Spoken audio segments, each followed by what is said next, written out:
actually discovered to do the fermentation process, or that's why what we used until Pasteur discovered it in 1857. So we really didn't even know any of this until just recently in the whole scope of things. But basically what happens is, like little yeasties, I just imagine this adorable little microorganism just like eating away. So the yeast inside of the mead, the must, what it does is it's hungry, it needs to survive. So it eats sugars. Originally, or eventually, in the beginning, it uses oxygen to break down the sugars. And then it turns those sugars into ethanol, which is the alcohol that we drink, and carbon dioxide, which is the carbon gas. It emits those two things. So it eats sugar, poops, alcohol. Alluding or creating the... barf, right? Yeah, it's better than barf, and it creates the best shit you've ever tasted. But what it does is at first it uses the oxygen in order to do this, and it makes it real easy, and it also helps the yeast to multiply. Well, when the yeast multiplies, it kind of pushes out any other bacteria or microorganism that might be in there that might be bad for you, so you kind of want that in the beginning. But then what happens is the oxygen runs out, and then when that happens, it turns to fermentation to get its food source. And at that point, it's going to just eat the sugar directly, and then that's when you're really going to get your ethanol and carbon byproduct.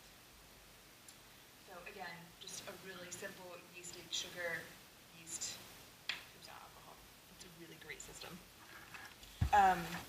It continues to do this until one of two things happens. One, it runs out of food and it dies of basically starvation. Or two, alcohol poisoning. The alcohol content is just too high. That's somewhere around 19% ABV, or alcohol by volume. Yeah, it passes out and it's gone. It's done. It's done its job. Drowns. Honestly, it drowns in its own alcohol, which is, I guess, a fun way to go. It's better than starting. That's true. Exactly. That's true. So make sure you always make it strong. That's right. Okay, so it says 2 to 3 pounds of honey, depending on how sweet you want it. Now, obviously, you're only going to put a certain amount of yeast in there. The more yeast and the more sugar, the more alcoholic it will be. The more sugar, the less yeast. Eventually, the yeast can't eat anymore. The alcohol volume will go too high and it'll die, so you can make it a little bit sweeter. Or if you want less honey, it'll run out of food and die early and won't be quite as sweet because it eats the sweetness, right? The other thing the next thing are berries or fruit. If you want to make it a mellow, technically it's no longer a mead, it's called a mellow, because you want to name everything ever. I added blueberries to this, is actually what you have in here.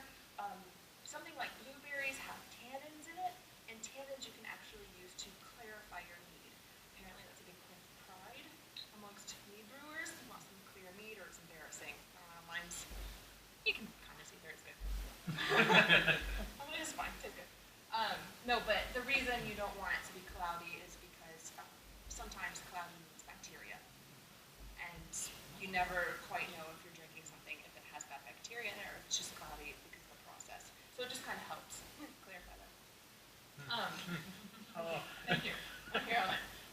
10 raisins, they're about, you don't have to count 10 and line them up and then 10. Large raisin or small raisin? I would like you to measure them, and if they were about 3 million. Yeah. It's a little bit of a yeast starter instead of having to buy a yeast starter. This kind of helps you a little bit. It's more of the natural, not having to buy extra things, extra chemicals. You just kind of do it naturally. One package of the champagne yeast. Only one of these will do 5 gallons. So if you're doing 5 gallons, you can use one. If you're doing one of these, you can break it up accordingly. A metal spoon. A big one. Definitely not. Big metal spoon. Stir with it. It's very important. Also helps. That's why it's got to be. That's why it has to be metal, right? That's why that one has a brand. Yeah. No, metal's easiest to sanitize. Because if it's wood or ceramics, they kind of hold bacteria in them, and that's the last thing that you want, is trying to get rid of all bacteria ever. Funnel, I didn't bring a funnel, but you know what a funnel is. A large pot, like this one. Brewing sanitizer, really, really, really important. First step, if everything's going to be sanitized, absolutely everything. Also, you can get it on Amazon, super cheap. I think it was like $3, and it has the directions right on the package. Water, we went over that, and an orange slice if you want to. It adds a little bit of acidity to the drink, which again is something that you could do chemically or you can do it naturally. The acidity will help keep the other microorganisms away that you don't want, the bacterias, but you have to be careful because if you add too much, it will kill the yeast. So that one's iffy if you feel like it and you have your little test around and test the acidity level occasionally. If you want to get like that, go right ahead. That would be the natural alternative to that. So your first step is, like I said, sanitize everything. Some people bleach everything first. If you decide to do this, make sure you rinse all of the bleach out because the bleach will kill yeast. And then, I just feel like it's an extra step that you don't necessarily have to take because you have a sanitizer. But then sanitize everything, the inside of everything. What I did is I just made a giant pot of the sanitizer and I just threw everything in there and sanitized it. And then I took a bowl and I kept my sanitizer water in case you drop something while you're in the middle of a meeting making. Because you wouldn't want to sit there and make another batch up. It's really annoying. Yes. Yes. Everything. The stopper. Yes. Yes, most certainly. So do sanitize everything first and foremost. Take a half gallon of water, and if it's just from the tap, go ahead and boil it and get any chlorine or anything extra out of it, and then bring it down away from a boil until it's on medium. If it's already like spring water, just go ahead and put it on medium heat. Let it heat up. Do not let it come to a boil after you've brought it down to medium heat. Like I said, I can write this all down for you guys. Again, this is just kind of basic idea. After it's heated, go ahead and add your honey, however much you decided to get. Stir that with your big metal spoon until it's dissolved. Do not let it boil. Turn off the heat. I think when it gets to that point, it might be a little foamy, but that's okay. That's just kind of what honey does when it's heated. While you're heating that up, that's the time that you go ahead and put the berries and the raisins, and if you have an orange slice or something like that inside. Once this is heated, you pour it in. You kind of put your top back on. Usually when you buy these, you get a little top that comes with it. I did not, so I found out that my honey top fits it perfect. Right? I thought it was very clever of me. Thank you.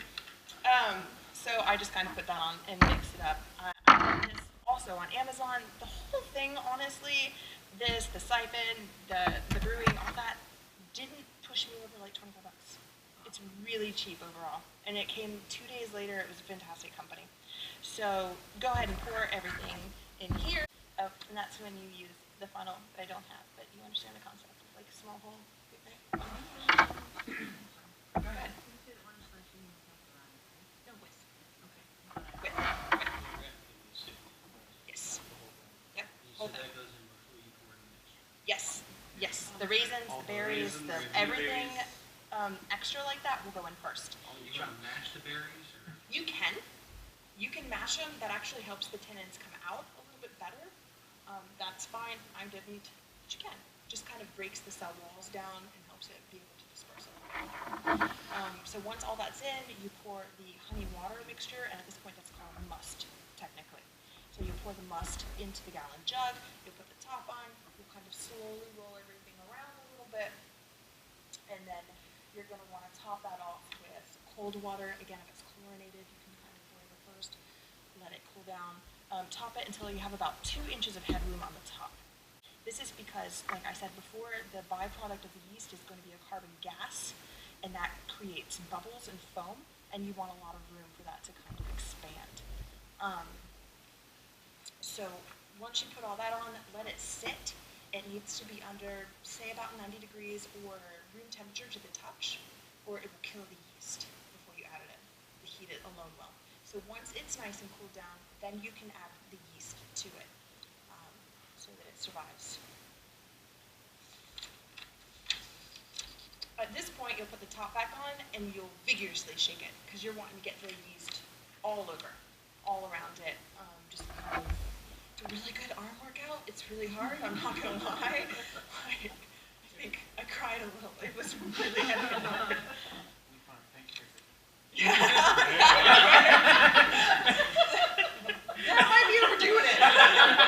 Then you're going to have this little bad boy. It kind of comes with your brew jar. If you buy it for brewing, you can also get these if you want to make hard apple cider, and the hard apple cider already comes in a gallon jug. That's kind of cool because we have it.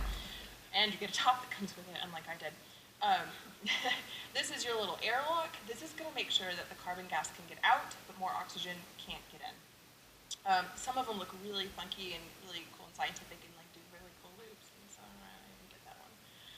But because I'm moving some of those glass rings, so I have to get the efficiency of a good one. But you put water in, you kind of fill it up to the little fill line. It says fill line conveniently for you, and then you just pop that boy on top.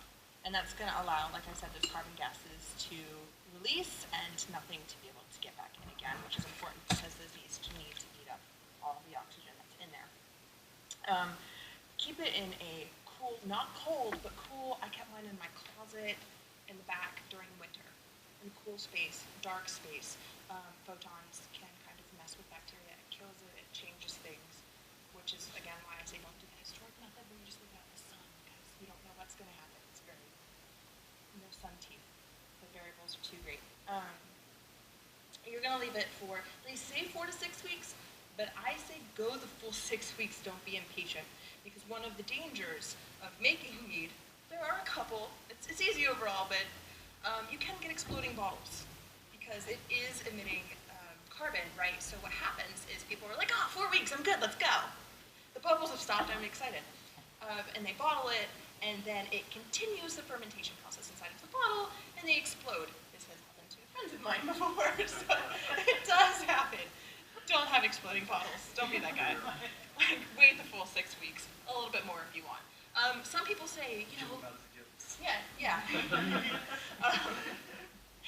Some people say, you know, leave it longer. It's not like wine. Once it's done fermenting, it's done fermenting. It'll just kind of taste older. Some people like that. If that's what you like, go for it. Honestly, once the bubbles stop, you'll see bubbles in here and you'll see bubbles here. Once they stop rising, it's good. It's done. Just make sure that there are no more bubbles. At that point, you can then bottle it, which is what these little doohickeys are for.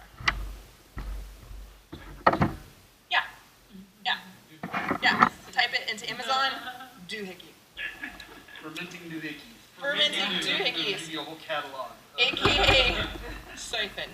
Right, so everybody basically, hopefully nobody in there was a gas siphon or anything like that. But it's the same basic process, right? Like hold bottle low, siphon this up high. I literally did this on my kitchen floor. And you guys all drank it, you're welcome.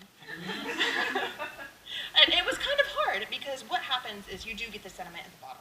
And I didn't do racking. I didn't do one to the other to make sure that I don't have it because they didn't, and I wanted the kind of authentic taste. So when you are siphoning, you kind of have to aim with this bad boy, and as it goes down, you get closer and closer to the sediment, so you get different flavored meads. It's kind of fun. But you kind of just attach this hose to this. It's really tight and really hard. If you heat this a little bit, again, you can get it all together in a